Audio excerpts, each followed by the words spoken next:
అడగకెప్పుడు ఎవరినైనా న్యాయము సాయము. The skill have been learned in the past. So అదొక్కడే మీరు దృష్టిలో పెట్టుకోండి. ఇప్పుడు నేను చదువుతూ మీకు చెప్తున్న విషయం ఇది. ఈ వీడియోని స్కిప్ చేయకుండా చివరి వరకు చూడండి. మహిళలు చాలా మంది ఏదో ఒకటి నేర్చుకోవడానికి ఎక్కడో జాయిన్ అవ్వాలి, ఏదో ఒకటి నేర్చుకోవడానికి ఎక్కడో దిక్కున ఖచ్చితంగా మనం కోర్స్ తీసుకుంటే కానీ జాయిన్ అవ్వలేము అనే పరిస్థితిలో ఉంటారు. ఇప్పుడు నా చేతిలో బుక్ ఉందండి.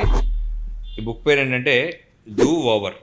సో ఇక్కడ ఒక లైన్ చదువుతాను నేను. You have learn a new skill in the past. Already నువ్వు నేర్చుకున్న విషయం గతంలోనే నేర్చుకున్నావు అని చెప్తున్నారు. ఎలాగంటే కార్ నడపడం వచ్చినోడు ఫస్ట్ కార్ నడిపే ముందు ఏం చేస్తాడు, బండో సైకిల్ నేర్చుకుంటాడు. సో అసలు డ్రైవింగ్ స్కిల్ అనేది ఎప్పుడో నేర్చుకుని ఉంటావు నువ్వు, దాన్ని కార్ దాకా అప్డేట్ చేసి ఉంటావు ఇవాళ. అలా ప్రతి స్కిల్ కూడా ఇప్పుడు షూలేస్ కడతావు. మనం ఏమనుకుంటాం, ఇంట్లో ఒక తాడు కడుతున్నావు, కట్టెన్ కడుతున్నావు, లేదంటే మన డ్రెస్ కో బంద్ కడుతున్నావు, మనం ఇది కొత్తగా చేస్తున్నాం అనుకుంటాం. బట్ ప్రీవియస్ గా నువ్వు షూలేస్ చిన్నప్పుడు షూలేస్ కట్టుకుని ఉంటావు. సో మనం నేర్చుకునే ప్రతి స్కిల్ కూడా you have learned it in your past. ఈ రోజు మనం చేసే ప్రతి పని, బాగా మాట్లాడడం అవ్వచ్చు, మంచిగా పాడడం అవ్వచ్చు, లేదంటే ఇంకోటి అవ్వచ్చు, ఇదంతా నీ గతంలోనే నువ్వు నేర్చుకున్న స్కిల్లే ఈ రోజు నీకు ఉపయోగపడుతుంది. కాకపోతే దాన్ని ఐడెంటిఫై చేయడంలో నువ్వు లోపిస్తున్నావు. సో నువ్వు చేయాల్సిన పని ఏంటంటే, నువ్వు ఆల్రెడీ నీకు తెలిసిన విద్యలు ఏంటి అనేది నిన్ను నువ్వు ప్రశ్నించుకోకుండా ఎవరో నిన్ను నేర్పిస్తారు, ఎవరో నీకు ఏదో చెప్తారు అని చెప్పి చాలా మంది బయట వాళ్ళని నమ్మి ఆన్లైన్ కోచింగ్ లైన్ అదని ఇదని నమ్మి మోసపోతున్నారు. అలా చేయకుండా మీరు ఒక పని చేయండి. ఒక పెన్ను పేపర్ తీసుకోండి, మీకు ఏమేమి వచ్చో రాసుకోండి. ఈ వచ్చిన వాటితో మీరు ఏం చేయగలరో రాసుకోండి. అసలు ధైర్యంగా ఒక అడుగు ముందుకు వేయండి. ఫస్ట్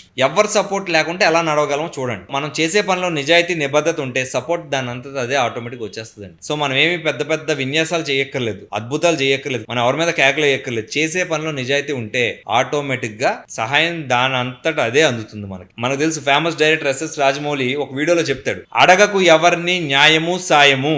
అడగకెప్పుడు ఎవరినైనా న్యాయము సాయము. సో ఏ వ్యక్తిని కూడా న్యాయము గాని సాయం గాని అడగకు. నువ్వు చేసే పనిలో నిబద్ధత, నిజాయితీ ఉంటే దానంతటా అదే సహాయం నేను చేరుకుంటుంది. ఈ ఒక్క విషయమే దృష్టిలో పెట్టుకోండి. ఈ రోజు మీరు చేసిన ప్రతి పని తాలూకా స్కిల్ గతంలో మీరు చేసిందే. ఒక ఆడపిల్లి అందంగా చదువుతుంది, ఆ అమ్మాయి చిన్నప్పుడే బొమ్మలతో ఆడుకున్నప్పుడు బొమ్మలని అందంగా పేర్చి ఉంటుంది. The skill have been learned in the past. So అదొక్కడే మీరు దృష్టిలో పెట్టుకోండి. ఇప్పుడు నేను చదువుతూ మీకు చెప్తున్న విషయం ఇది.